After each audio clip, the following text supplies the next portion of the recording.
இந்த தமிழ்நாடே தாறுமாறாக போயினுக்குது. தமிழ்நாடு தாறுமாறாக போகிறப்ப தமிழ் தாறுமாறாக தான் போவோம். சீமான் அவர்களை தத்துவத்தை எதிர்த்தத்துக்கு எவனாலையும் வைக்க முடியாது. வப்பாட்டி வச்சுக்கிறதெல்லாம் வந்து பெருமையாக பேசிக்கிறாங்க. அவர் இருக்குது முடியுதுன்றாங்க. இதை பாட்டிலுக்கு 10 ரூபா பாடினாரு, இப்போ ஆன்லைனில் வியாபாரம் பண்ணுறாரு. இது நாம் தமிழர் கட்சி வந்து தலைமை ஏற்றுக்கிற தலைவன் அந்த மாதிரி, எங்களை வழி நடத்துகிற தளபதி அந்த மாதிரி. புரியுதா? ஒழுக்குமே உருவமா என்ற மேதகு பிரபாகரன் அவர்களோட பிள்ளைகள் நாங்கள். இவ்வளோ தைரியமாக பேசுகிற மற்ற கட்சி வந்து சீமான டிவியில் காட்ட சொல்லுங்க, நம்ம பார்ப்போம். அவர் சொல்கிற கொள்கையை காட்ட சொல்லுங்க, நம்ம பார்ப்போம். அண்டால கொண்டா சியர்ஸ் அடிக்கன்னு பாருங்க, 10வது பாட்டில் நான் குடிக்க, அண்டால கொண்டா சியர்ஸ் அடிக்க, இதெல்லாம் போட்டு காட்டுறீங்க.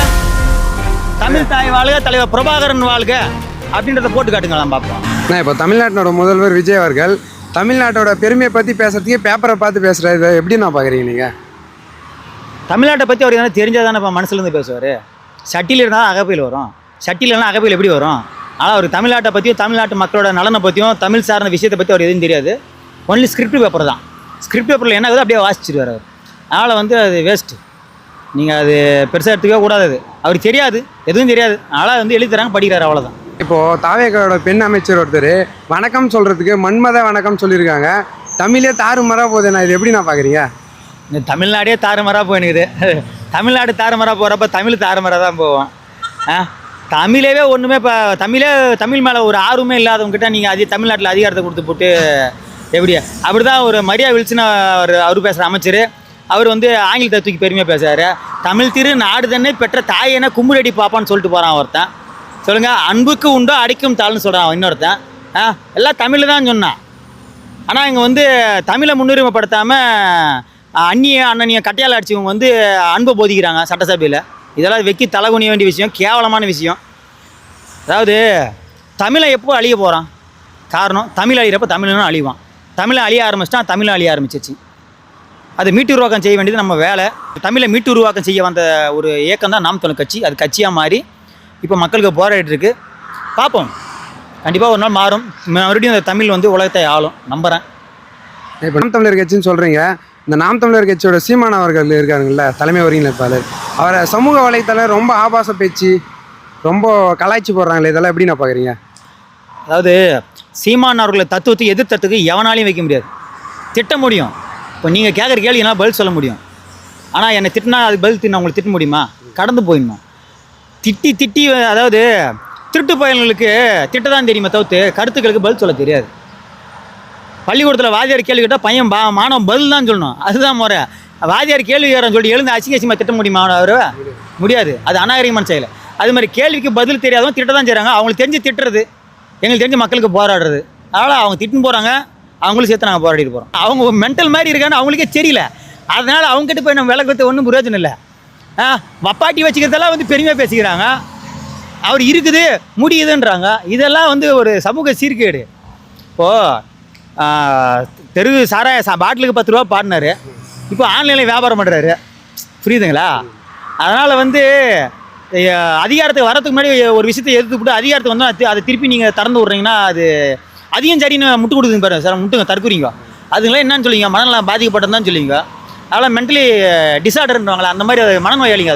அதுங்க பேச்சுக்கெல்லாம் பதில் சொல்ல வேண்டியதில்லை. சரி. ஆனால் இப்போ மற்ற கட்சி கூட்டங்களில் பெண்களுக்கு பாதுகாப்பு இல்லை, பெண்கள் அதை பண்ணிட்டாங்க இது பண்ணிட்டாங்கன்னு சொல்கிறாங்க. அதே நாம் தமிழர் கட்சியில் இது வரைக்கும் பெண்களுக்கு எதுவும் ஆபாசமாக பேசுறதில்ல, ஒரு சீண்டல் எதுவுமே இல்லைன்றாங்க. அது எப்படின்னா? அது நாம் தமிழர் கட்சி வந்து தலைமை ஏற்றுக்கிற தலைவன் அந்த மாதிரி, எங்களை வழி நடத்துகிற தளபதி அந்த மாதிரி. புரியுதா? ஒழுக்குமே உருவமா என்ற மேதகு பிரபாகரன் அவர்களோட பிள்ளைகள் நாங்கள். புரியுதுங்களா? அவர் படையில் எப்படி ஒழுக்கு இருந்துச்சோ அதே படை தான் அங்கே இருக்குது. அவர் ஆயுதம் ஏந்தி போகிறாலும் நாங்கள் அறிவாயுதத்தை ஏந்தி போராடுறோம். புரியுங்களா? எங்கள் தலைவன் சரியாக இருந்தால் அவர் பிள்ளைகள் நாங்கள் சரியாக இருக்கோம். எங்களை வழி நடத்துகிற தளபதி எங்கள் அண்ணன் சீமான் வழியாக சரியாக இருக்கார். புரியுதுங்களா? அவரே சொல்லியிருக்காரு, பெண்களை வந்து இழிவாக பேசுகிறதோ தவறான விதத்தில் நடத்துகிறதோ இது கேள்விப்பட்டால் செருப்படி வாங்குற தவிர என்கிட்ட உங்களுக்கு எதுவும் கிடைக்காதுன்னு சொல்லியிருக்காரு. புரியுங்களா? அதனால் நாம் தமிழர் கட்சி கூட்டத்தில் வந்து எந்த பெண்களுக்கும் எந்த வித பாதிப்பும் கிடையாது. நீங்கள் வந்து ஏன் கேட்கறத விட கூட்டத்துக்கு வந்து கூட்டத்தில் நடக்கிற பெண்கள்கிட்ட சகோதரிகிட்ட நீங்கள் கேட்கலாம் அந்த கேள்வியை. புரியுதுங்களா? நீங்கள் கேட்டு பாருங்கள், ஒரு முறை கேட்டு பாருங்கள். அதனால் வந்து அதுவில் நம்பி அனுப்புகிறாங்க. நாம் தமிழர் கட்சி கூட்டத்துக்கு வந்து பெண்கள் வந்து வீட்டில் இருந்தாலும் நம்பி அனுப்புகிறாங்க. ஒரு வேனில் 20 பேர் போனாலும் அதில் ஒரு சகோதரி வந்தால் கூட அவங்களுக்கு பாதுகாப்பாக இருப்பாங்க. அவங்க வீட்டில் இருக்கிற நம்புகிறாங்க. காரணம், தலைவனும் அந்த மாதிரி, தொண்டனும் அந்த மாதிரி. புரியுதுங்களா? நாங்கள் தலைமை ஏற்றுற தத்துவம் அந்த மாதிரி, எங்கள் நோக்கம் அந்த மாதிரி, எங்களை வழி நடத்துகிற தளபதி அந்த மாதிரி. ஒழுக்கத்தை உருவமாக இருந்த பிரபாகரன் அவர்களை நாங்கள் தலைமை ஏற்று நடக்கிறோம். நாங்கள் ஒழுக்கமாக தான் இருப்போம். இப்படி இருந்தும் ஏன் நம்ம உங்களுக்கு மக்கள் தோல்வியே கொடுக்குறாங்க திரும்ப திரும்ப?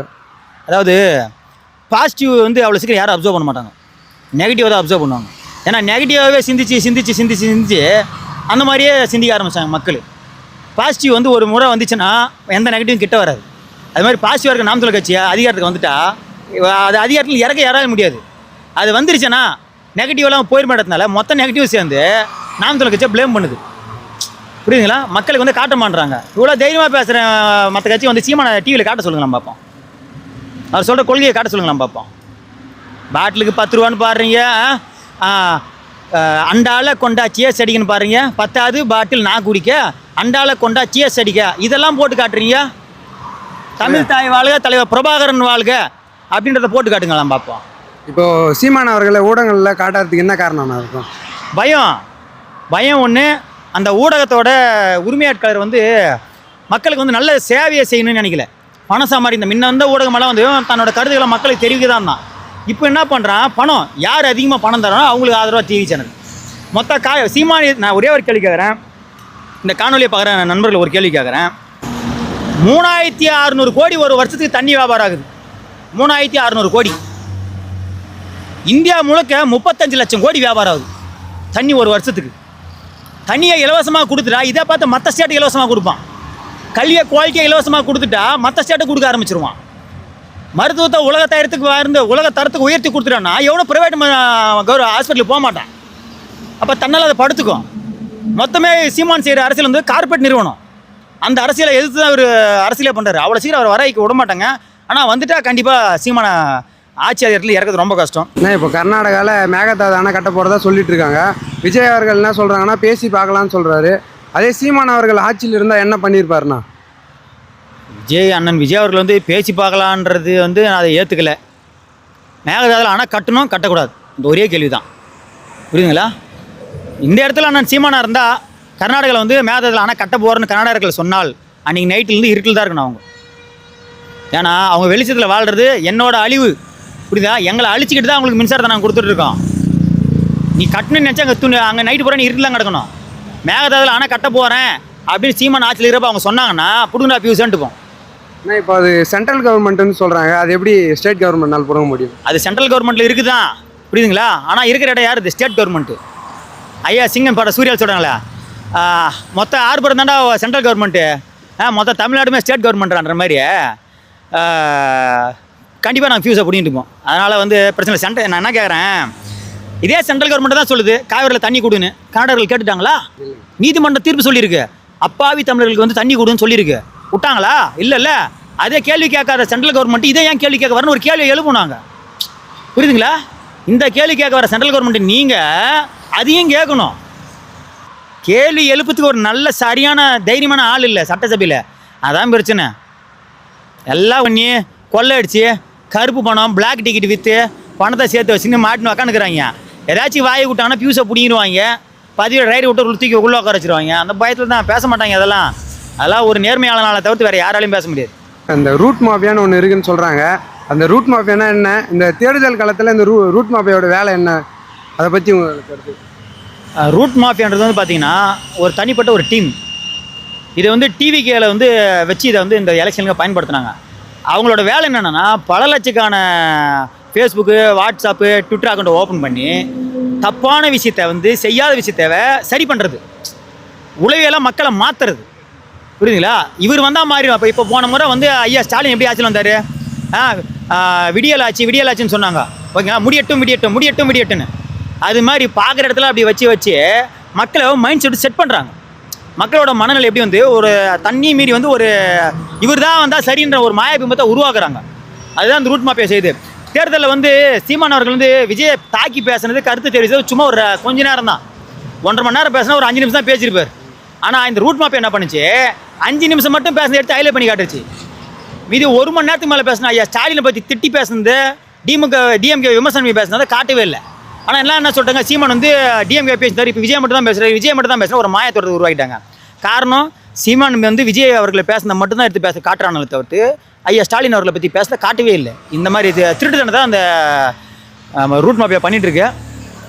இது வந்து ஒரு பேர் ஆபத்தை நோக்கி போயிட்டுருக்கு. இதை வந்து மாற்றணும்.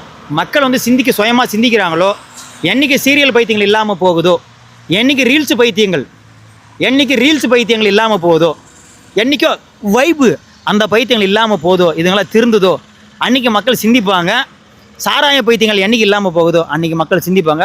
கண்டிப்பாக வறட்சி வரப்போ புரட்சியும் வரும், பார்ப்போம் கண்டிப்பாக. இப்போ எல்லா கட்சி இந்தியாவில் இருக்குன்னா, ஆனால் நாம் தமிழர் கட்சி மட்டும் உலகம் ஃபுல்லாக எல்லா நாட்டிலையும் இருக்குது. ஆனால் தமிழ்நாட்டில் இருக்கிற தமிழர்கள் மட்டும் ஏன் ஆதரவு தர மாட்டுறாங்க? அது என்னென்னா, வெளிநாட்டில் வாழ்கிற தமிழர்கள் ஏன் நாம் தமிழர் கட்சி ஆதரிக்கணும், அந்த நாட்டை ஒப்பிட்டு தமிழ்நாட்டை ஒப்பிடுறான், பார்க்குறான்.